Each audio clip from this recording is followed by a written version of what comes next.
Hello and welcome. This is Jennifer McGuire.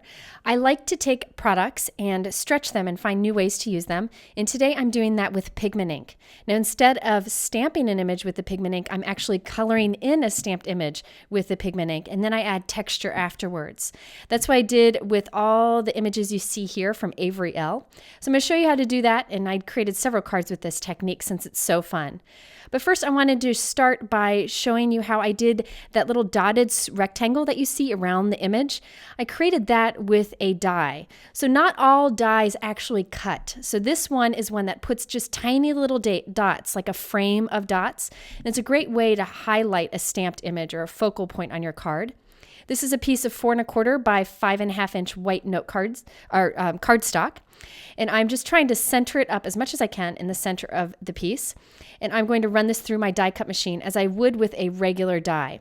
I will show you a closer look at the die and the set it comes from in a moment, but I first wanted to show you the results.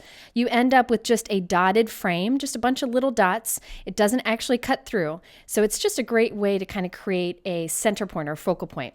So here's the die. You can see it just does the tiny little dots, and this is part of a bigger die set from Avery Elle. This cuts the words just a note along with a little flourish, and there are also some other little flourishes that are great to kind of accent on a card.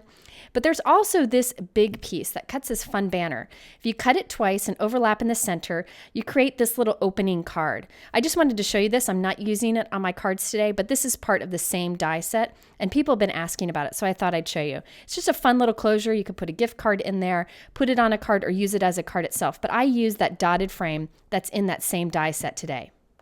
Now that we have the cardstock ready, I wanted to show you the stamp set I'm using. It's from Avery Elle, and it's called Berry Good. I'm using a few different images from this. A few people asked why I have a little dot sticker on the top of some of my stamp sets.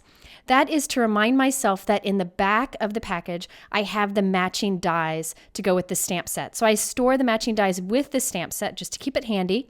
And to remind myself that they're there, I put a little sticker on the top. I found that this is really helpful to me.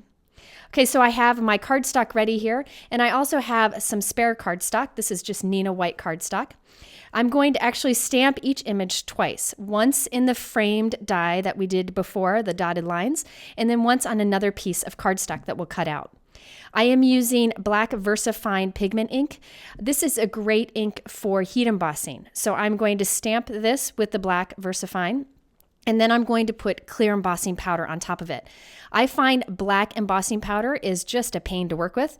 So I get the same look, the look of a black heat embossed image, by stamping with the black VersaFine and then putting clear embossing powder on top of it. So I've stamped this peach on a piece of white cardstock here. This one I'll cut out. And then I've also stamped it in the center of that die cut frame that we did earlier. Now I'm heat setting this, and I end up with a nice detailed but raised image. You could stamp this with regular black ink and not clear emboss it, but the results with this technique are much better if you heat emboss everything. Since I have all my ink and stamps and embossing powders out, I'm just going to go ahead and do a pair also. So I have heat embossed the image in the center of one of our dotted frames and also on another piece of white cardstock. I have set the stamped framed pieces aside, and we're going to focus on the images that we have heat embossed onto the other piece of white cardstock.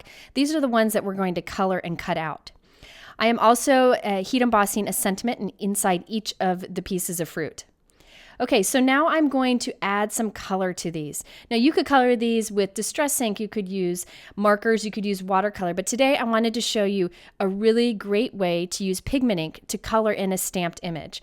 And you're also using a tool that all of us have in this crafting world, and that is your finger. It is the best way to get blended color with pigment ink.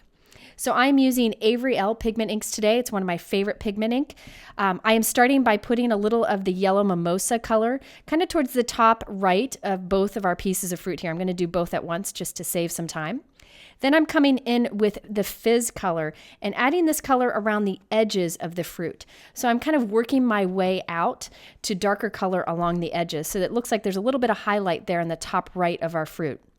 The great thing about pigment ink is since pigment ink kind of sits on top of the paper, you can kind of work it around and blend it a lot very easily.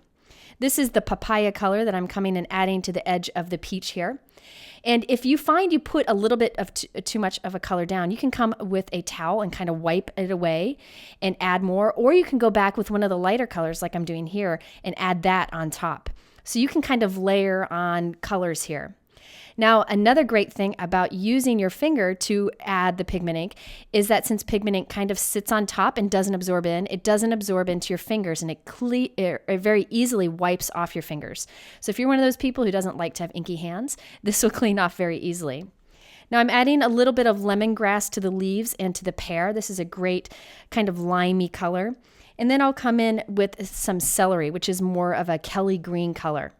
These fruit images are great for this technique. However, if you want to ink up just part of a stamped image, you can mask some other areas off with either scrap paper or Post-it tape, as I'm doing here. This allows me to get to the bottom side of the leaves and add a dark green color there without messing up the peach.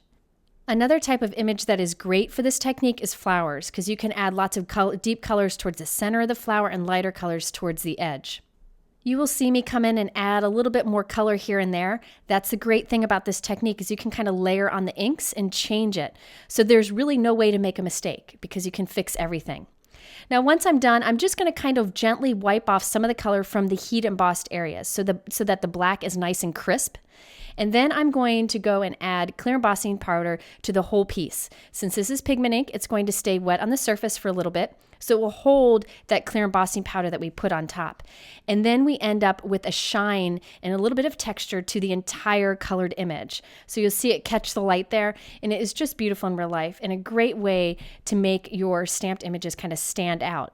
If you didn't want that clear powder on top, you could just heat set the pigment ink or give it time to dry, but I think the results are much better if you put the clear embossing powder on top. So now I'm going to go ahead and cut out my fruit and cut out my leaves using my favorite scissors for fussy cutting. These are Fisker's spring scissors, so they don't wear on your hand or make your hand tired. And I have all my little pieces cut out and put in a little bowl so I wouldn't lose them. Now I'm bringing out those stamped frame dotted pieces that we did before. And we're going to adhere our fruit pieces that we've colored on top of the image on this white background. And I'm using some foam tape so it pops up a little bit. Now you'll notice I did not cut out that stem. There's no reason to do that. I just cut out the pieces that had the color in the center and put some foam tape behind them and layer them on top of the stamped image on the background. I wish you could see these colorful stamped images in real life because the blending is really seamless and I love the shine that you get afterwards. So easy when you use those pigment inks. So let's put these cards together. I've trimmed my white background down a little bit, so they're about 4 by 5 1/4. Putting adhesive on it, and then I have a piece of white fun foam, just craft foam, that is cut slightly smaller, and I'm going to adhere that between the note card and our stamped piece so that it has some dimension behind it that is even and won't get crushed when it goes through the mail. I am using top folding note cards from Avery Elle. I love these note cards. You'll be seeing me use them a lot. They're pre-cut note cards with top fold, and I love them. So I've used some of the darker orange color here and the green, and then this last one I actually made it a little bit different. This is Avery Elle Silver cardstock, which is my favorite, Silver Fox cardstock, which is my favorite light gray cardstock. So I kept the rest of the card simple so that the focus was on that colored stamped image that we created with pigment ink. I hope you will give this technique a try. You don't need many ink colors to make it work. And if you're interested in the products I use, they're all linked below in my YouTube description, or you can go over to my blog at jennifermcguireinc.com. I also encourage you to check out Avery Elle's website. Their blog has a lot of great ideas, and I'll link to that here also. Thanks so much for stopping by, and we'll see you soon.